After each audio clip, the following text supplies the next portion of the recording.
نحمده ونصلي على رسوله الكريم اما بعد فاعوذ بالله من الشيطان الرجيم بسم الله الرحمن الرحيم رب اشرح لي صدري ويسر لي امري واحلل عقدة من لساني يفقهوا قولي۔ ناظرین، پروگرام اللہ کے خوبصورت نام کے ساتھ آپ کی خدمت میں حاضر ہے۔ آج ہم انشاءاللہ اللہ سبحانہ وتعالی کے نام المحیط پر بات کریں گے۔ المحیط، احاطہ کرنے والا، گھیرنے والا، حفاظت کرنے والا۔ اللہ سبحانہ وتعالی اپنے علم، اپنی قدرت کے ساتھ اپنی تمام مخلوق کو گھیرے ہوئے ہے۔ کوئی بھی چیز چھوٹی ہو یا بڑی، اس کی قدرت اس کے قبضے سے باہر نہیں اور نکل بھی نہیں سکتی، کہیں نہیں جا سکتی۔ اللہ سبحانہ وتعالی کی نگاہوں نے ہر چیز کو جو بھی اس نے پیدا کی ان کا احاطہ کر رکھا ہے، یعنی ہر چیز کو وہ بیک وقت دیکھتا ہے۔ اسی طرح تمام سنی جانے والی چیزوں، تمام آوازوں کو اس کی سماعت احاطہ کر رہی ہے۔ حقیقت یہ ہے کہ ہم سب اللہ کے بندے اور اس کے غلام ہیں۔ کائنات کی ہر چیز اس کے قبضہ قدرت میں ہے۔ تو آئیے ہم دیکھتے ہیں کہ قرآن و سنت کی روشنی میں اللہ سبحانہ وتعالیٰ کے اس نام سے متعلق ہمیں کیا رہنمائی ملتی ہے۔ سب سے پہلی بات تو یہ کہ قرآن مجید میں یہ نام کئی بار ذکر ہوا ہے، اور یہ کہ اللہ تعالیٰ ہر چیز کو گھیرے ہوئے ہے۔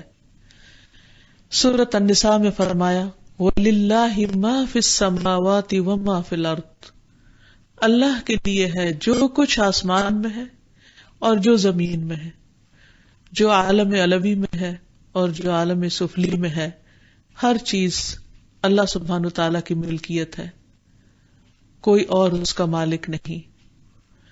اور وَكَانَ اللَّهُ بِكُلِّ شَيْءٍ مُحِيطًا، اللہ تعالیٰ ہر چیز کو گھیرنے والا ہے، ہر چیز اس کے قبضہ قدرت میں ہے۔ دوسری جگہ پر فرمایا سَنُرِيهِمْ آيَاتِنَا فِي الْآفَاقِ وَفِي أَنفُسِهِمْ حَتَّى يَتَبَيَّنَ لَهُمْ أَنَّهُ الْحَقُّ أَوَلَمْ يَكْفِ بِرَبِّكَ أَنَّهُ عَلَى كُلِّ شَيْءٍ شَهِيدٌ أَلَا إِنَّهُمْ فِي مِرْيَةٍ مِّن لِّقَاءِ رَبِّهِمْ أَلَا إِنَّهُ بِكُلِّ شَيْءٍ مُحِيطٌ۔ ان قریب ہم انہیں اپنی نشانیاں دنیا کے کناروں میں اور ان کے اپنے نفسوں میں دکھائیں گے، ان کے اپنی ذات کے اندر دکھائیں گے، یہاں تک کہ ان کے لیے واضح ہو جائے کہ یقیناً وہ حق ہے۔ اور کیا تیرا رب کافی نہیں اس بات کے لیے کہ بے شک وہ ہر چیز پر گواہ ہے؟ سنو، یہ لوگ اپنے رب سے ملنے کے بارے میں شک میں ہیں، سن لو یقیناً وہ ہر چیز کا احاطہ کرنے والا ہے۔ یعنی اللہ سبحانہ وتعالیٰ کی قدرت کی نشانیاں ہر طرف پھیلی ہوئی ہیں۔ جو لوگ اس کی ملاقات کا یقین نہیں رکھتے وہ جان لیں کہ ایک دن وہ گھیر کر اس کے سامنے لائے جائیں گے، اور وہ یقیناً ان میں سے ہر ایک کے اعمال کا حساب لے گا۔ اسی لیے قرآن مجید کی دوسری آیات سے ہمیں پتہ چلتا ہے کہ وہ لوگوں کے اعمال کا بھی احاطہ کر رہا ہے۔ یعنی ایک انسان کیا سوچتا ہے، کیا بولتا ہے، کس چیز کی طرف دیکھتا ہے، کس نیت اور کس ارادے کے ساتھ دیکھتا ہے، اس کے قدم کس چیز کی طرف اٹھتے ہیں اور کہاں اٹھتے ہوئے رک جاتے ہیں، ایک ایک چیز اس کے علم میں ہے، کچھ بھی چھپا ہوا نہیں ہے۔ فرمایا ان تمسسکم حسنۃ تسؤہم وان تصبکم سیئۃ یفرحوا بها وان تصبروا وتتقوا لا يضركم كيدهم شيئا ان اللہ بما يعملون محیط۔ اگر تمہیں کوئی بھلائی پہنچے تو انہیں بری لگتی ہے، اور اگر تمہیں کوئی تکلیف پہنچے تو اس پر خوش ہوتے ہیں، یعنی آپ کے ہاتھ سے داب کے دشمن۔ اور اگر تم صبر کرو اور ڈرتے رہو تو ان کی خفیہ تدبیر تمہیں کچھ بھی نقصان نہیں دے سکتی، کچھ بھی نقصان نہیں پہنچائے گی۔ اور جو کچھ یہ کر رہے ہیں اللہ تعالیٰ یقیناً اس کا احاطہ کیے ہوئے، یعنی ان کا کوئی بھی عمل جو آپ کے خلاف ہے، کوئی بھی سازش، کوئی بھی پلاننگ، کسی بھی قسم کے نقصان دینے کا اے حبیب جو آپ کو وہ ارادہ رکھتے ہیں، وہ سب کچھ اللہ کے علم میں ہے اور وہ اس کا پوری طرح احاطہ کیے ہوئے ہے۔ ایک چھوٹی سے چھوٹی معلومات بھی اس سے چھپی ہوئی نہیں. اس لیے آپ کو فکر نہیں کرنی چاہیے، اللہ تعالیٰ ایک دن ان سب باتوں کا حساب لے لے گا. اس طرح ایک طرف نبی صلی اللہ علیہ وسلم کو تسلی دے دی گئی کہ آپ کے دشمن آپ کے خلاف جو کچھ کر رہے ہیں وہ آپ کو کچھ بھی نقصان نہیں دے سکتے. اللہ تعالیٰ ان کو یہ توفیق نہیں دے گا کہ وہ آپ کے اس مشن کو ختم کر دیں. اور دوسری طرف آپ کے دشمنوں کو یہ دھمکی دی گئی کہ تم جو کچھ کر رہے ہو وہ اللہ کے علم میں ہے. اللہ تعالیٰ تمہیں مہلت دیے ہوئے ہے، لیکن تم یہ سب کچھ کرنے کے بعد اس کے عذاب سے بچ نہیں سکتے، چھوٹ نہیں سکتے، اس لیے محتاط ہو جاؤ. پھر اسی طرح شعیب علیہ السلام کی قوم نے ان کے خلاف جو کچھ کیا تو اس پر بھی اللہ سبحانہ وتعالیٰ ان کو تسلی دیتے ہیں. قال یا قوم ارہتی اعز علیکم من اللہ واتخذتموہ وراءکم ظہریا ان ربی بما تعملون محیط. شعیب علیہ السلام نے کہا، اے قوم، کیا تم پر میری برادری کا دباؤ اللہ سے زیادہ ہے جسے تم نے بالکل پس سے پش ڈال دیا؟ بے شک میرا رب جو کچھ تم کر رہے ہو اس کا احاطہ کرنے والا ہے. یعنی تم اللہ سے نہیں ڈرتے جس کا علم زیادہ ہے، جس کی قدرت اور پاور زیادہ ہے، اور میری برادری کی وجہ سے تم اپنے ہاتھ مجھ سے روکے ہوئے ہو. تو بہرحال اللہ سبحانہ وتعالیٰ نے ان کو بھی تسلی دے دی کہ آپ کے دشمن آپ کا کچھ نہیں بگاڑ سکتے، کیونکہ وہ سب جو کچھ کر رہے ہیں وہ سب کچھ اللہ کی نگاہ میں ہے. پھر اسی طرح جو لوگ اللہ کے دین کے راستے سے لوگوں کو روکتے ہیں، اللہ تعالیٰ ان کے اعمال کا بھی احاطہ کیے ہوئے ہے، ان کے سارے اعمال سے پوری طرح باخبر ہے. فرمایا وَلَا تَكُونُوا كَالَّذِينَ خَرَجُوا مِن دِيَارِهِمْ بَطَرًا وَرِئَاءَ النَّاسِ وَيَصُدُّونَ عَن سَبِيلِ اللَّهِ وَاللَّهُ بِمَا يَعْمَلُونَ مُحِيطٌ. اور ان لوگوں کی طرح نہ ہو جانا جو اپنے گھروں سے اتراتے ہوئے اور لوگوں کو اپنی شان دکھلاتے ہوئے نکلے. یہ لوگ اللہ کی راہ سے روکتے تھے، اور جو کچھ وہ کرتے ہیں اللہ ان کا احاطہ کیے ہوئے ہے، یعنی ان کے اعمال اللہ سے چھپے ہوئے نہیں ہیں. اور کافروں کے اعمال کو، ان کی حرکات کو، ان کی کوششوں کو، سب کچھ کو اللہ سبحانہ وتعالیٰ گھیرنے والا ہے. فرمایا واللہ محیط بالکافرین، اللہ کافروں کو گھیرنے والا ہے، یعنی وہ کہیں بھی بھاگ نہیں سکتے، نافرمانی کر کے بھی واپس اللہ ہی کے حضور لوٹیں گے. حقیقت یہ ہے کہ کوئی بھی شخص جو اللہ تعالیٰ کی نافرمانی کرتا ہے اور اللہ تعالیٰ کی بات نہیں سننا چاہتا، اس پر ایمان نہیں لانا چاہتا یا اس کی اطاعت نہیں کرنا چاہتا، تو اسے سوچنا چاہیے کہ وہ آخر اللہ تعالیٰ سے بھاگ کر کہاں جائے گا، کہاں چھپے گا، کون سی زمین اس کو پناہ دے گی اور کون سا آسمان اس کو اپنے اندر چھپائے گا. وہ کس پہاڑ کی کوہ میں جا کر چھپ سکے گا؟ کہیں بھی تو نہیں. اس لیے کہ آسمان بھی اللہ کا بنایا ہوا ہے، زمین بھی اللہ کی بنائی ہوئی ہے، پہاڑ بھی اللہ کے بنائے ہوئے ہیں. ہر وہ چیز جس کی انسان اوٹ لینا چاہتا ہے یا مدد لینا چاہتا ہے وہ سب اللہ کے کنٹرول میں، ہر چیز کو اللہ نے گھیرا ہوا ہے. تو پھر انسان اللہ کی نافرمانی کیوں کرتا ہے؟ وہ خوشی کے ساتھ اللہ کی اطاعت پر راضی کیوں نہیں ہو جاتا جب وہ اللہ سے بچ کر کہیں بھاگ نہیں سکتا؟ اللہ سبحانہ وتعالیٰ قرآن مجید میں جن و انس کو چیلنج کرتے ہیں، یا معشر الجن والانس ان استطعتم ان تنفذوا من اقطار السماوات والارض فانفذوا لا تنفذون الا بسلطان. اے جن و انس کے گروہ، اگر تم میں استطاعت ہے، اگر تم میں طاقت ہے کہ تم زمین و آسمان کے کناروں سے باہر نکل بھاگو تو بھاگ دیکھو. لا تنفذون، تم نہیں بھاگ سکتے الا بسلطان، مگر اس کے لیے بڑا زور چاہیے، اور وہ زور تمہارے پاس ہے نہیں کہ تم اللہ تعالیٰ کی حدود سے یا وہ لمٹس جو اللہ نے تمہارے لیے مقرر کی ہیں ان سے تم باہر نکل سکو. اسی طرح اللہ تعالیٰ نے جنات کے لیے ایک لمٹ رکھی ہوئی تھی کہ وہ آسمان پر کہاں تک جا سکتے، خصوصاً جب وہی نازل ہونا شروع ہوئی. اور وہ خود سورۃ الجن میں اعتراف کرتے ہیں کہ جب ہم اوپر جاتے تھے تو ہمارے پیچھے شعلے لگتے تھے، ہم ایک حد سے آگے نہیں بڑھ سکتے تھے، کیونکہ اللہ تعالیٰ نے ہر طرف پہرے لگا دیے کہ وحی الہی میں کوئی اور کسی طرح کی مداخلت نہیں کر سکتا، اور نہ ہی نبی صلی اللہ علیہ وسلم کے قلب مبارک تک اس وحی کے پہنچنے سے پہلے بیچ میں سے کوئی سنگون لے سکتا ہے؟ تو حقیقت یہ ہے کہ ہر چیز اللہ تعالیٰ کے کنٹرول میں، جس کو جہاں چاہے روک دے اور اس سے آگے وہ نہیں بڑھ سکتا. اگر ہم اپنی طاقتوں کا اندازہ لگائیں تو اس میں بھی آپ دیکھیں کہ ہم میں سے ہر ایک کی ایک لمٹ ہے، اس سے آگے وہ نہیں جا سکتا. دیکھنے کی، سننے کی، بولنے کی، چلنے پھرنے کی، زندگی کی ہر چیز ایک دائرے کے اندر ہے. اس دائرے سے باہر انسان نہیں نکل سکتا. اس کے قدم ایک حد تک چل سکتے ہیں لیکن اس سے آگے نہیں جا سکتے. ہر چیز کو اللہ تعالیٰ نے گھیرا ہوا ہے، ہر چیز اس کی مرضی اور فیصلے کے مطابق ہوتی ہے. پھر یہ ہے کہ اللہ تعالیٰ نے علم کے اعتبار سے بھی ہر چیز کو گھیرا ہوا ہے. قرآن مجید میں آتا ہے اللہ الذی خلق 7 سماوات ومن الارض مثلہن یتنزل الامر بینہن لتعلموا ان اللہ علی کل شیء قدیر وان اللہ قد احاط بکل شیء علما.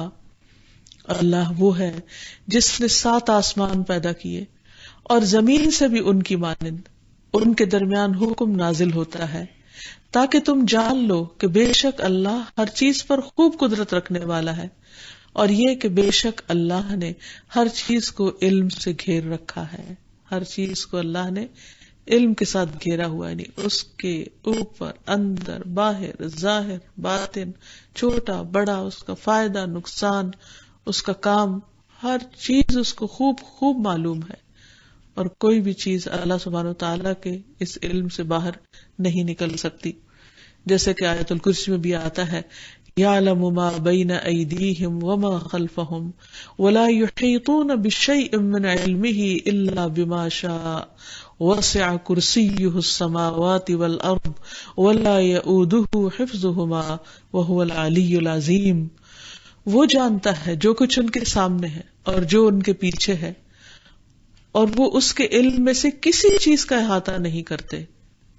یعنی اللہ سبحانہ وتعالیٰ کے علم کے 100 میں سے ایک حصے کو بھی نہیں پہنچ سکتے مگر جتنا وہ چاہے. اس کی کرسی آسمان اور زمین کو محیط ہے اور اسے ان دونوں کی حفاظت نہیں تھکاتی، اور وہی سب سے بلند اور سب سے بڑا ہے. اس بات کو خضر علیہ السلام نے بہت اچھی طرح واضح کیا تھا موسیٰ علیہ السلام پر. جب وہ دونوں کشتی میں سوار ہو کر جا رہے تھے تو ایک چڑیا آئی جس نے سمندر سے چونچ میں ایک قطرہ پانی کا لیا.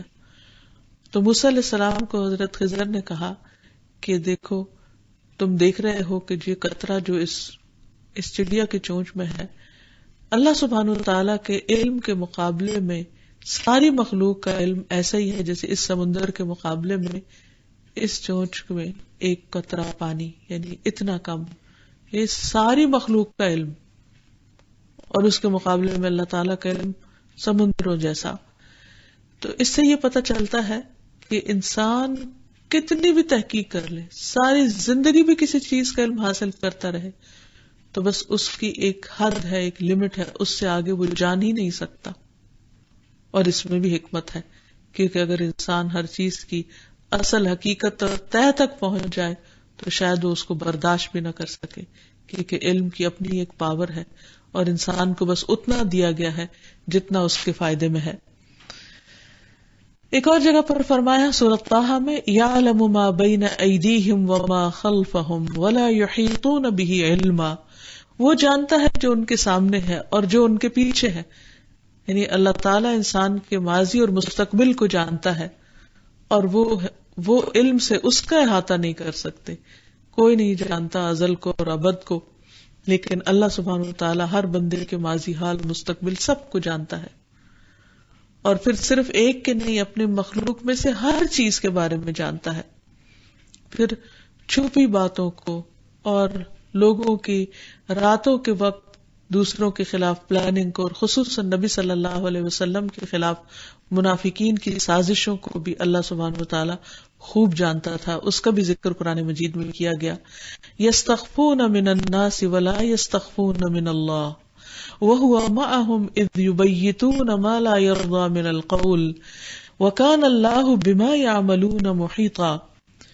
وہ لوگوں سے تو اپنی حرکات چھپا سکتے ہیں لیکن اللہ سے نہیں چھپا سکتے.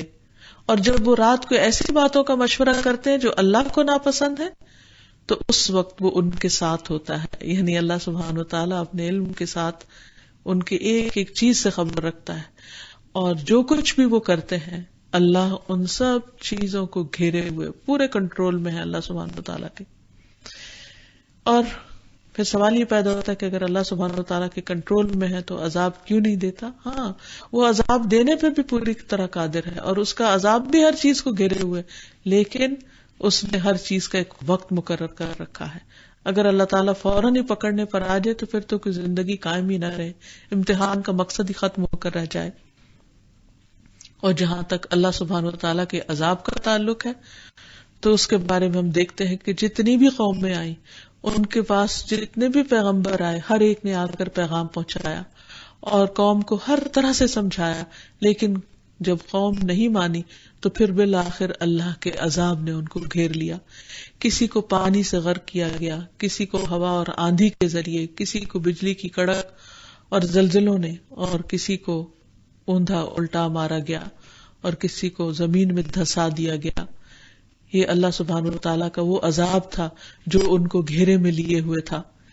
اب اس میں ہم دیکھتے ہیں کہ مدین کی طرف جو شعیب علیہ السلام بھیجے گئے, کس طرح انہوں نے اللہ کا پیغام پہنچایا, اور کس طرح انہیں نصیحتیں کی, اور کس طرح انہیں اللہ کے گھیرنے والے عذاب سے ڈرایا اور خبردار کیا.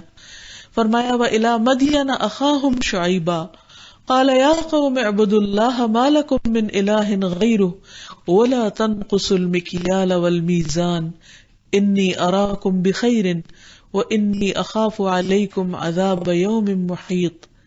اور مدین کی طرف ان کے بھائی شعیب علیہ السلام کو بھیجا.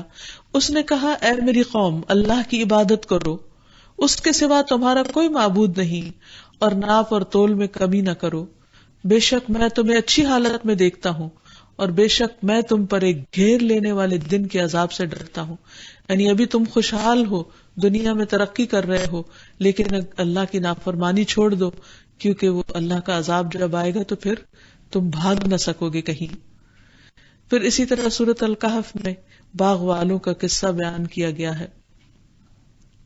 پھر اسی طرح سورۃ الکہف میں ایک مالدار شخص کا قصہ بیان کیا گیا کہ جسے اللہ سبحانہ وتعالیٰ نے ایک باغ دیا, لیکن اس نے یہ سمجھا کہ سب کچھ اس کی اپنی کوشش کی وجہ سے ہے, اس کی محنت کی وجہ سے ہے, اور بالآخر اس کا باغ تباہ ہو کر رہ گیا.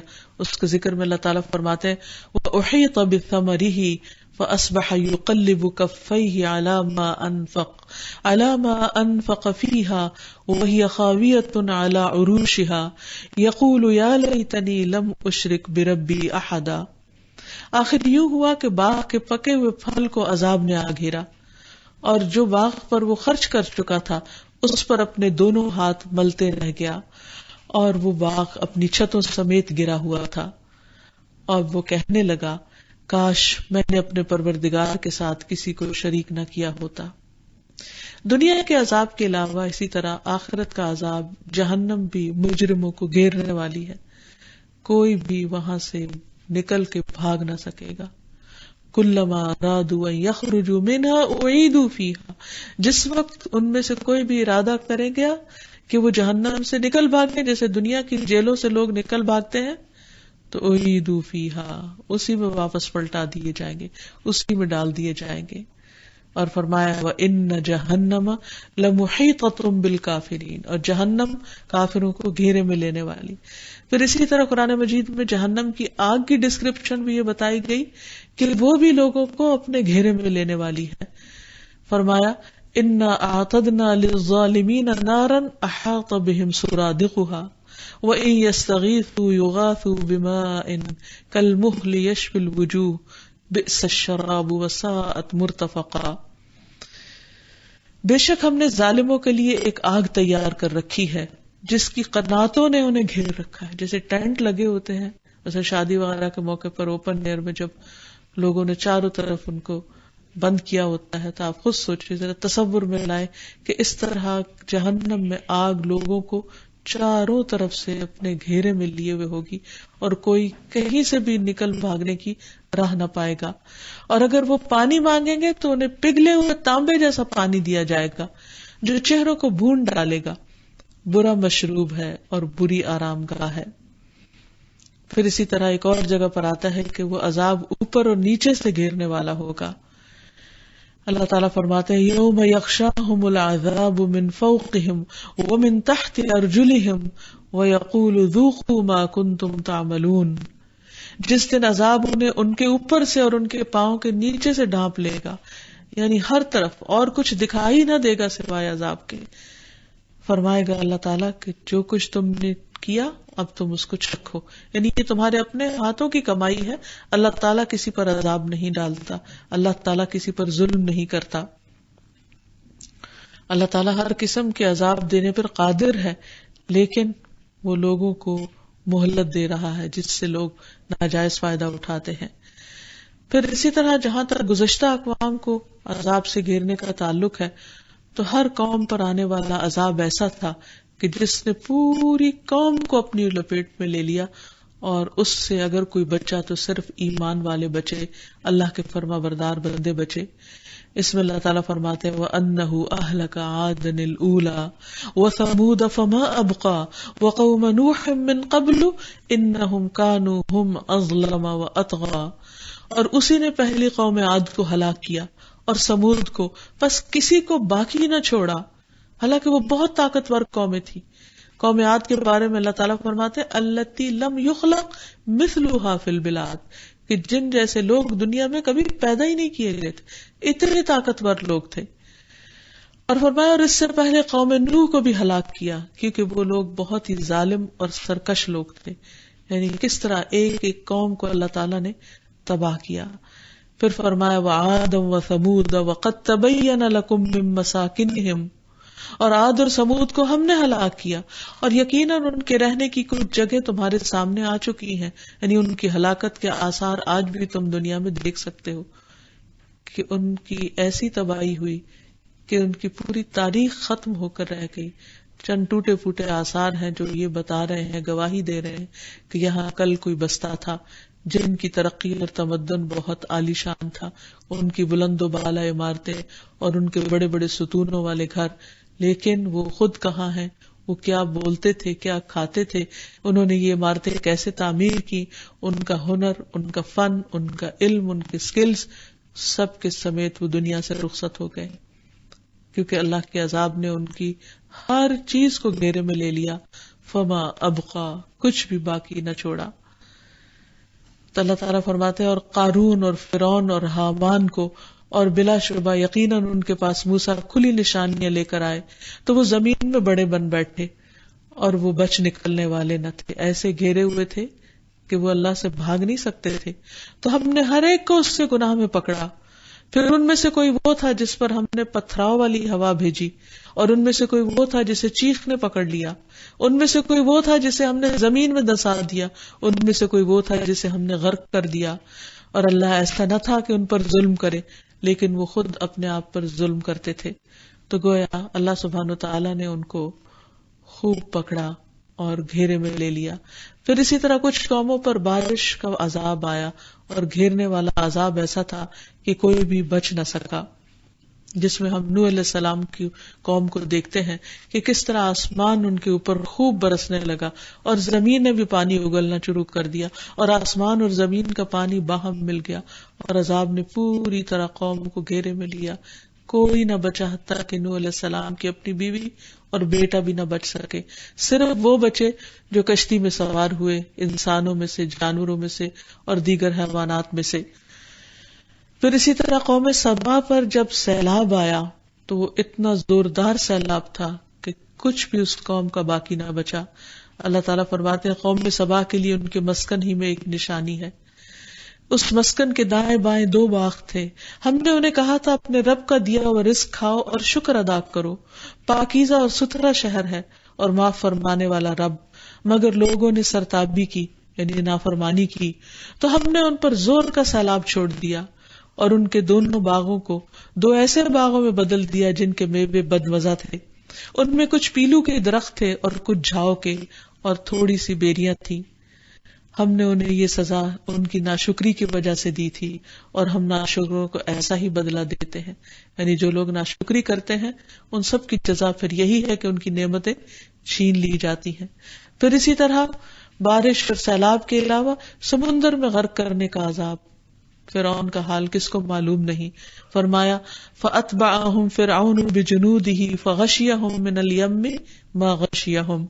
پھر فرعون نے اپنے لاؤ لشکر سمیت ان کا پیچھا کیا، یعنی موسیٰ علیہ السلام اور ان کی قوم کا، تو سمندر نے انہیں یوں ڈھانپ لیا جیسے ڈھانپنے کا حق تھا. یعنی پورے کے پورے عذاب کی لپیٹ میں وہ آ گئے اور ہر طرف سے گھیر لیے گئے. کوئی ایک بھی اس سمندر کی لہر سے باہر نہ نکل سکا.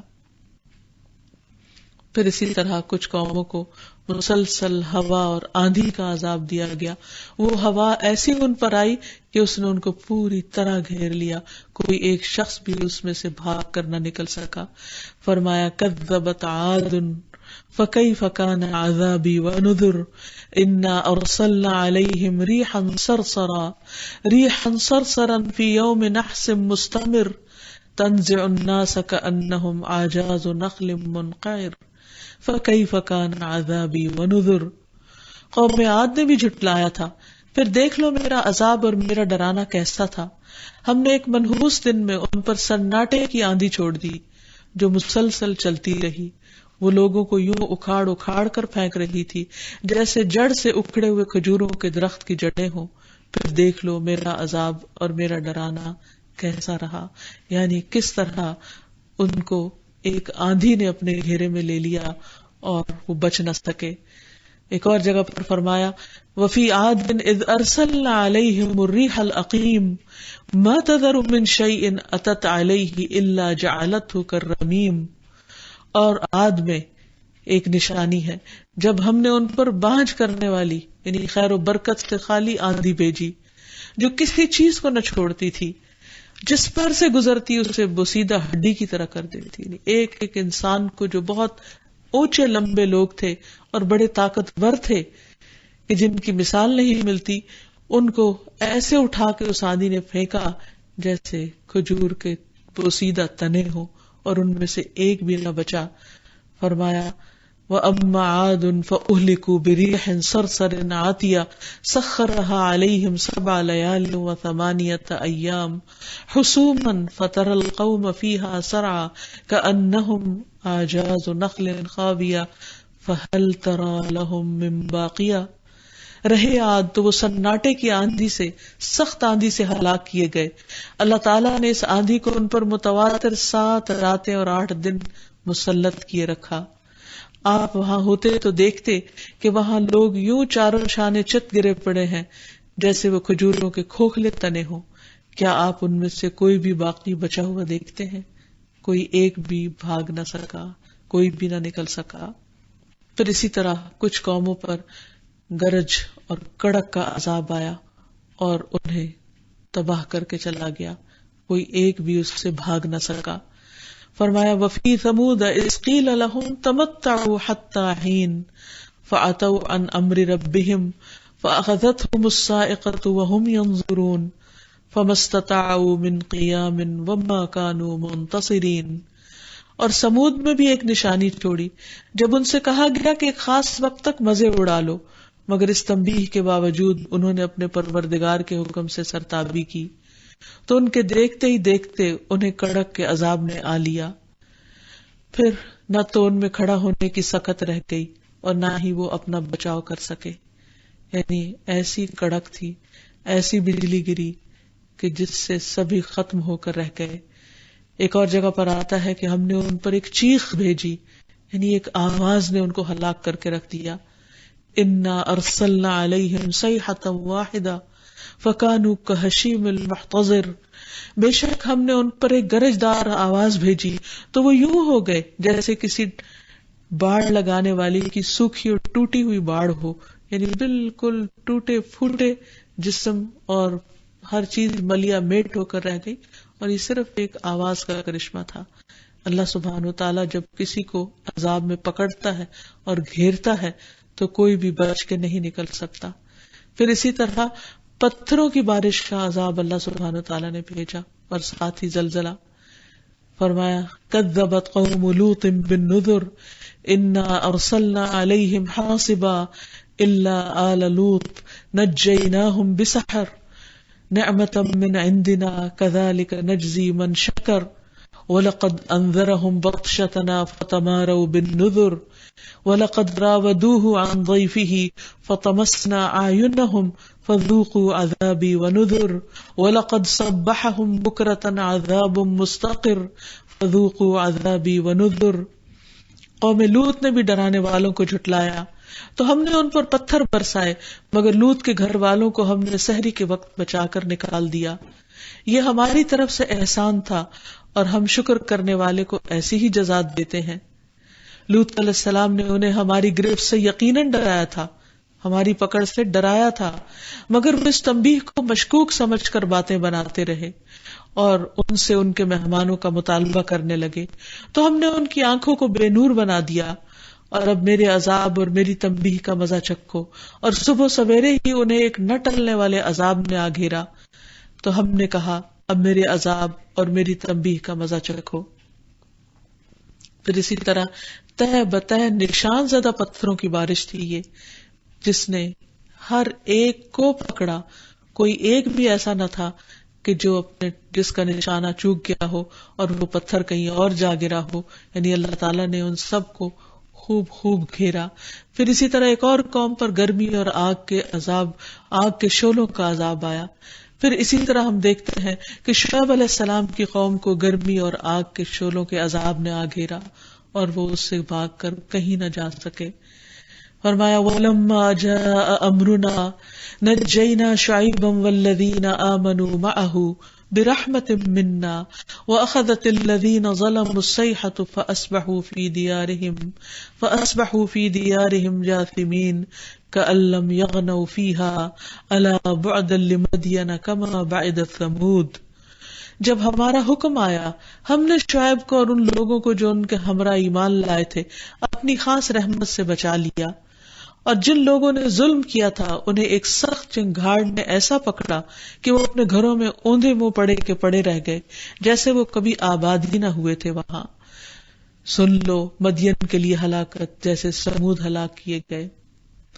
تو اس طرح ہم دیکھتے ہیں کہ ایک کے بعد ایک قوم اللہ کے عذاب میں پکڑی گئی اور اللہ تعالیٰ کے عذاب نے ان کو آ گھیرا۔ لیکن اس کے ساتھ ساتھ اللہ سبحانہ و تعالیٰ ایسا المحیط بھی ہے کہ جو اپنے فرما بردار بندوں کی حفاظت کرنے والا بھی ہے، اور جہاں وہ ایک طرف سزا دیتا ہے وہاں اس نے ان تمام قوموں میں سے سارے صالح افراد کو، نیک افراد کو اپنی رحمت سے بچا لیا اور اپنی حفاظت میں، اپنی پروٹیکشن میں ان کو اس عذاب سے محفوظ رکھا۔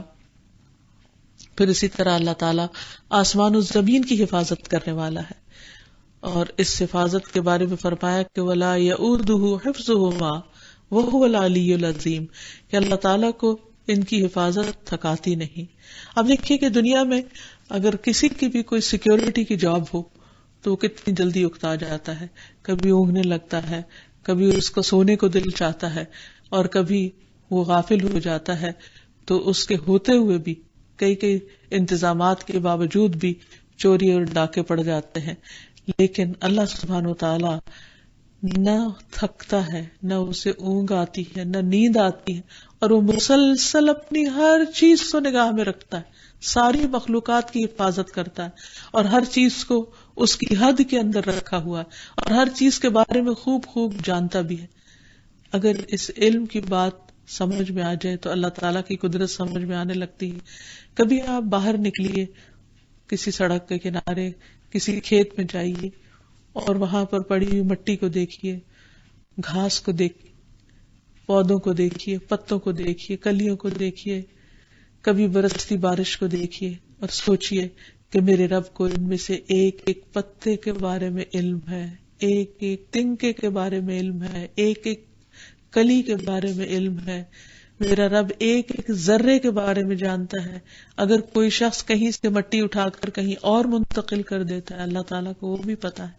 اللہ تعالیٰ کو یہ بھی پتا ہے کہ زمین انسانوں کے جسم میں سے کیا کم کر رہی ہے اور کون سی چیزیں زمین سے باہر نکل کر گرو کر رہی ہیں۔ وہ ہر چیز کا علم رکھتا ہے اور ہر چیز کی حفاظت بھی کر رہا ہے، ان کی نگرانی کر رہا ہے، ان کے اعمال کا جائزہ لے رہا ہے، اور یہ چیز اس کو تھکاتی ہی نہیں. فرمایا وَرَبُّكَ عَلَى كُلِّ شَيْءٍ حَفِيظٌ، اور تیرا رب ہر چیز پر پوری طرح حفیظ ہے، ہر چیز کی حفاظت کر رہا ہے.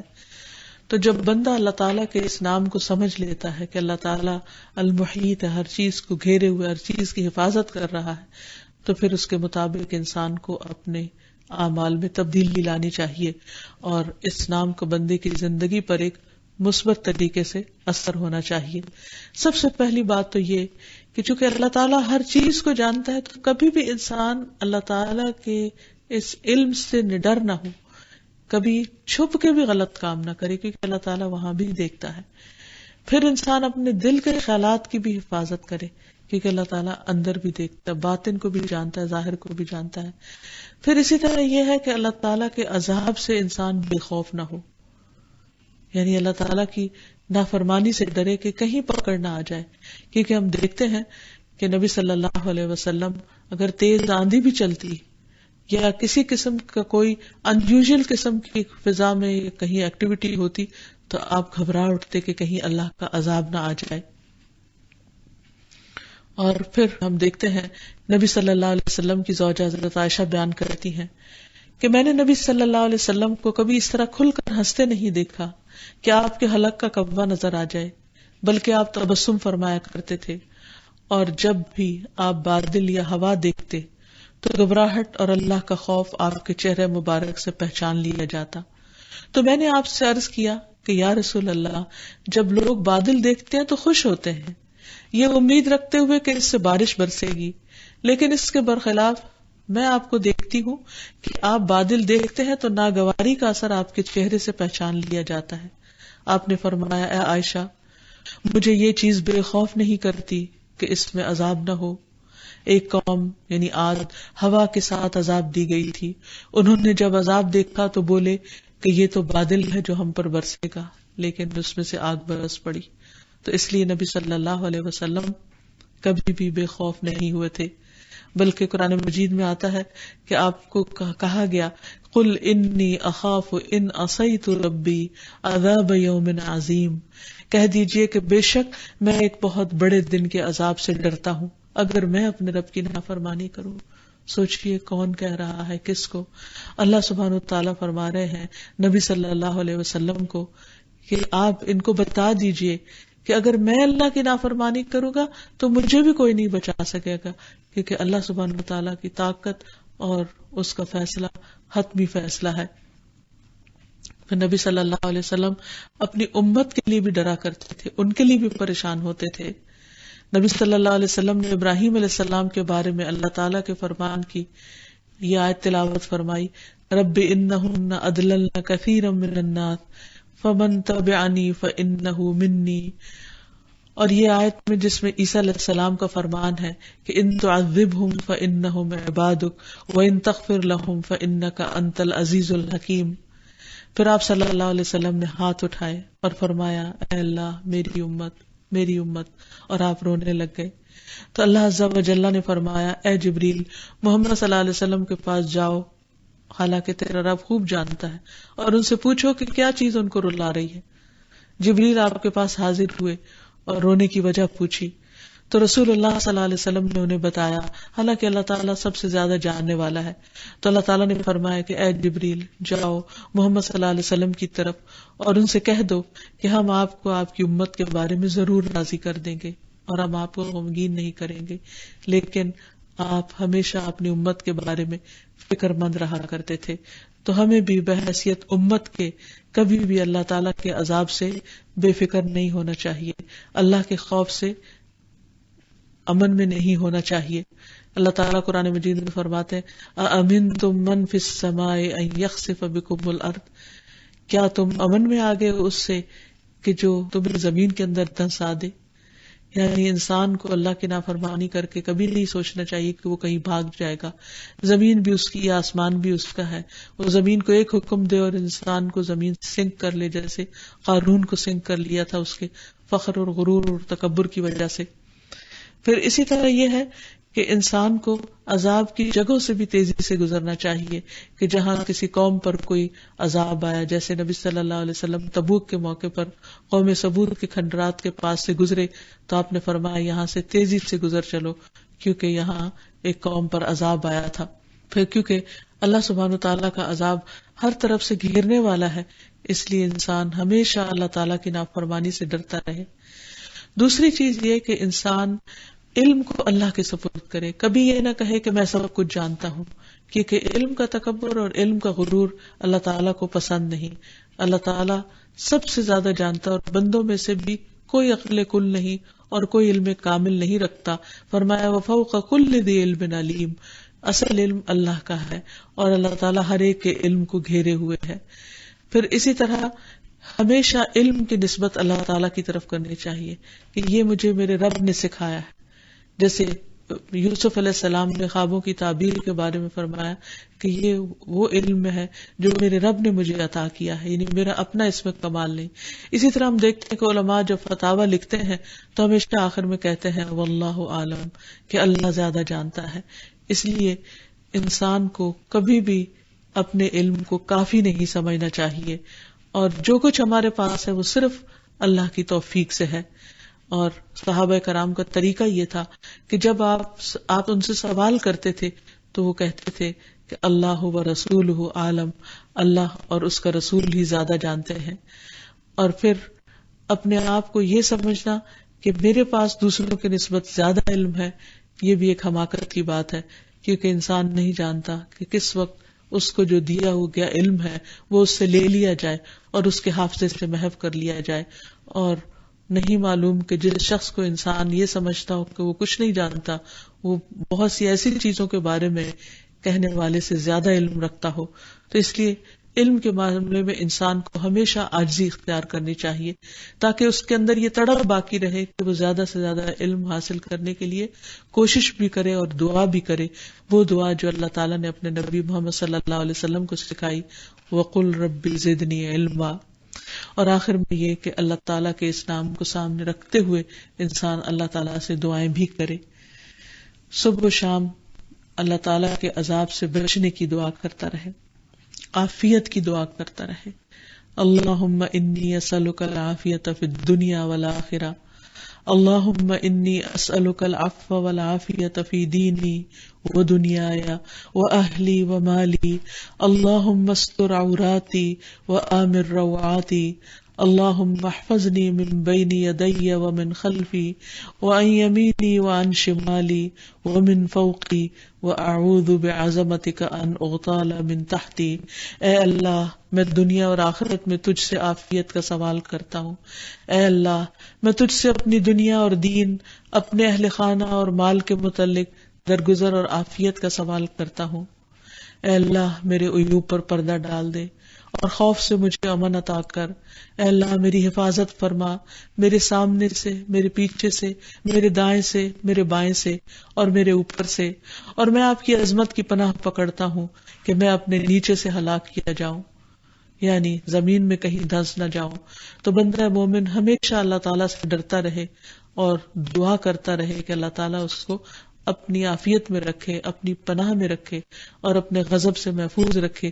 جیسے ایک اور دعا میں آتا ہے، نبی صلی اللہ علیہ وسلم نماز میں یہ دعا پڑھ رہے تھے، اللہم اعوذ برضاک من سخطک وبمعافاتک من عقوبتک واعوذ بک منک لا احصی ثناء علیک انت کما اثنیت علی نفسک. اے اللہ میں تیری ناراضگی سے، تیری رضامندی کی اور تیری سزا سے، تیری معافی کی پناہ چاہتا ہوں، اور میں تجھ سے ڈر کر تیری ہی پناہ میں آتا ہوں. میں تیری تعریف کرنے کی طاقت نہیں رکھتا، تو ویسا ہی ہے جیسا کہ تو نے خود اپنی ثنا بیان کی ہے. تو حقیقت یہ ہے کہ انسان ہمیشہ اللہ تعالیٰ سے ڈرتا رہے اور زندگی کا ہر لمحہ اللہ کی مرضی کے مطابق گزارنے کی کوشش کرے. انسان ہے جب بھول جائے تو فوراً پلٹے، اللہ تعالیٰ سے معافی مانگے، کیونکہ انسان بھول جاتا ہے، اللہ تعالیٰ نہیں بھولتا.